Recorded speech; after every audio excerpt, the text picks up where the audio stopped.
գիտեմ, որ ձեր հանդիպումների նշանակալի մասը եւ ինտերվյուների նշանակալի մասը քաղաքական իրավիճակի հետ է կապված, քաղաքական process-ների հետ է կապված, բայց այսօր ուզում եմ կենտրոնանանք այն բաների վրա, թե որոնք են ազդելու մարդկանց կյանքի փոփոխության վրա, ամեն մարդու հետաքրքրության, ամեն մարդու կյանքի փոփոխության վրա, քանի որ քաղաքականությունից շատ կարող ենք խոսել, բայց այդ խոսակցությունների արդյունքում մարդկանց կյանքի փոփոխությունը ցավոք մենք ականատես ենք լինում, որ չի լինում։ Մենք պետք է փորձենք մարդկանց հասցնել այն միտքը, թե ինչ ենք փոխելու մեր երկրում, որ փոփոխությունը մեր երկրի հետ անձերի հետ կապված չի, այլ կապված է ընդհանրապես երկրի մոտեցման հետ։ Այսինքն այս անձը արել է բազմաթիվ սխալներ, նա պետք է փոխվի, բայց պետք է փոխվի եւ գա նոր թիմ, որը կատարում է կոնկրետ տնտեսական խնդիրներ է կատարում, որպեսզի մարդուն չփոխենք ուրիշ մարդով, հետո նույն խնդրի առաջ կանգնենք, որպեսզի մեր խնդիրները չերկարացնենք։ Այդ իսկ պատճառով իմ խնդրանքն է տնտեսական հարցեր, մարդկանց կյանքից, ինչպես ենք մենք տեսնում յուրաքանչյուր մեր քաղաքացու կյանքի լավարկումը, դա վստահեցնում եմ կհետաքրքրի բոլորին, որովհետև բոլորի կյանքի մասին է։ Շնորհակալություն։ Շնորհակալություն, առաջին հարցը արդեն ունենք 168 ժամ։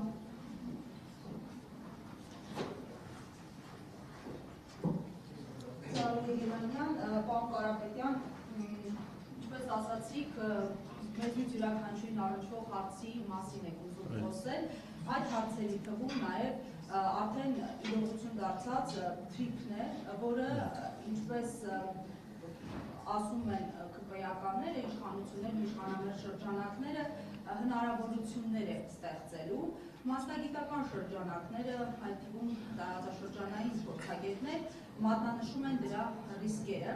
Ձեզ համար թրիփը հնարավորություն է թե ռիսկ եւ ինչպես եք պատրաստվում հարաբերվել այս իրողության հետ։ Արդյոք թրիփով վտանգված է նաև Հայաստանի տնտեսությունը, այդ թվում է գիտակցությունը, Հայաստանի ընդերքը, որովհետև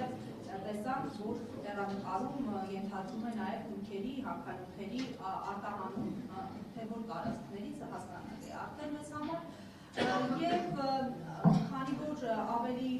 բարձ, բայց արմատական հարցեր արձակվեցին նախորդին, կանենային քննարկման ընթացքում ձեր բացման խոսքում 5 քայլերի մասին եմ ուզում խոսենք, գործազրկության հարցի լուծման մասին եւ մյուս հարցադրումների մասին բազմիցս խոսվել է, դուք ինչ հեռանկարում եք պատրաստվում լուծել այս հարցերը, այսինքն այս 5 քայլերը ինչ ժամկետներում եք լուծելու ու նաև տենդերների եւ պետգնումների հետ կապված խնդիրներ կան, եթե դառնանք իշխանություն, ինչպես եք դա դարձնելու ավելի թափանցիկ, ես կոնկրետ օրինակներ եմ ուզում խոսել, Ահազանի Գունեին մի քանի ամիս շարունակ գրվել է դրա մասին, քաղաքացին ուղղակի կորցրել է իր դաշտերը 96 թվականից իր հոր հիմնած բիզնեսը, որովհետեւ 2019 թվականից հետո ինչ-ինչ հանգամանքների եւ ծրագրով պայմանավորված դուրս է մղվել տենդերներից, տեղը զիջելով, այսպես խնամիցանոց սկզբունքով տենդերային գնումներին։ Եվ ենթակառուցվածքների հետ կապված, այցիկ էկոսիստեմի կարևոր է նոր բնակարանների հետ կապված, բայց ենթակառուցվածքների վրա շեշտադրումը, որովհետև հասկացանք բնակարանաշինությունը լայն թափ է ստացել, բայց ճանապարհներ չկան, այդ մարդիկ ոնց են գնալու կան։ Շատ լավ։ Առաջի հարցը թրիփը այս պայդրությամբ Հայաստանի համար բացում է հնարավորություններ եւ բացում է ռիսկեր։ Հնարավորությունները դա բերել երրորդ կողմին Ամերիկայի Միացյալ Նահանգներին դեպի երաշխավորի մակարդակ։ Թրիփում պայմանավորվածության մեջ Ամերիկայի Միացյալ Նահանգները հանդիսանում են որպես ՎԿ։ Մեր արտաքին քաղաքական ընդհանուր տեսլականը նա է, որ մեր խաղաղության պայմանագիրը պետք է ունենա երաշխավոր մեկից ավել։ Մենք տեսնում ենք ինչ է տեղի ունենում այն երկրների հետ, այն տարածաշրջանի հետ, ովքեր ունեն ընդամենը մեկ երաշխավոր կամ չունեն երաշխավոր։ Այս 21-րդ դարի մեր ժամանակաշրջաներում փոքր երկրները ավելի լավ են ապրում, շատ տարօրինակ բան կարող եմ ասել, միշտ պատմականորեն մեծ երկրներն են ավելի հարուստ եղել։ Բայց 21-րդ դարի մեր ժամանակաշրջանում փոքր երկրները ավելի սկսել են լավ ապրել, քանի որ կառավարությունները ավելի ակտիվ են, դինամիկ են։ Բայց կա անվտանգային խնդիր։ Անվտանգային խնդիրը լուծելու համար մեր երկրին պետք է երաշխավոր։ Շատ կարևոր է երրորդ կողմի ներկայությունը այդտեղ, Ամերիկայի Միացյալ Նահանգների ներկայությունը։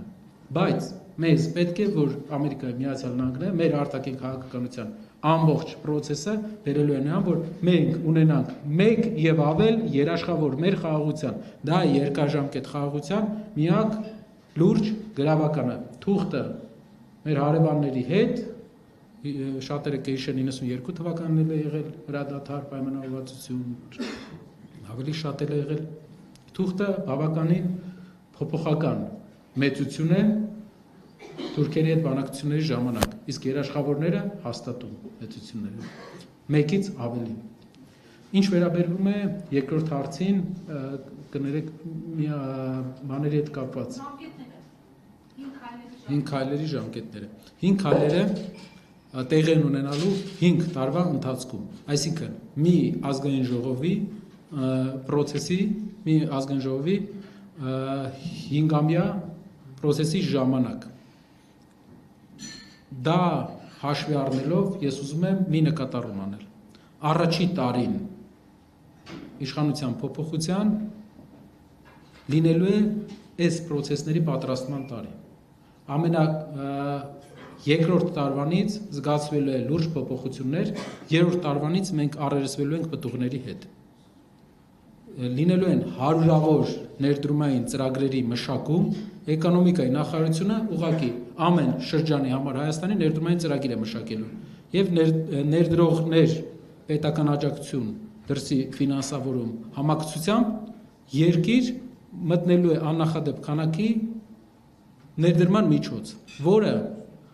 մինչև այս խոստվածի պես չի, որ մտնելու է։ Մենք ցույց տվեցինք ճանապարհը, մենք ցույց տվեցինք չինական արտահանման ընկերության 70% ֆինանսավորումը, այսինքն չինական արտահանման ընկերությունը արտոնված վարկ է տրամադրում 70%, 30%-ից 15%-ը մեր պրոյեկտների տրամադրելու է Հայաստանի կառավարությունը, 15%-ը ներդրողը։ Հայաստանի բոլոր ներդրողները, աշխարհի բոլոր ներդրողները հերթ են կանգնելու, որպեսզի 15% ներդրում անելու պարագայում ունենան մեծ տնտեսական միավորներ։ Հայաստանն էլ շահելու է հարկերով։ 5 տարի քայլերի հաջորդականությունը անշարժ գույքի ուղղությամբ, իսկ հարկերի ուղղությամբ առաջի տարում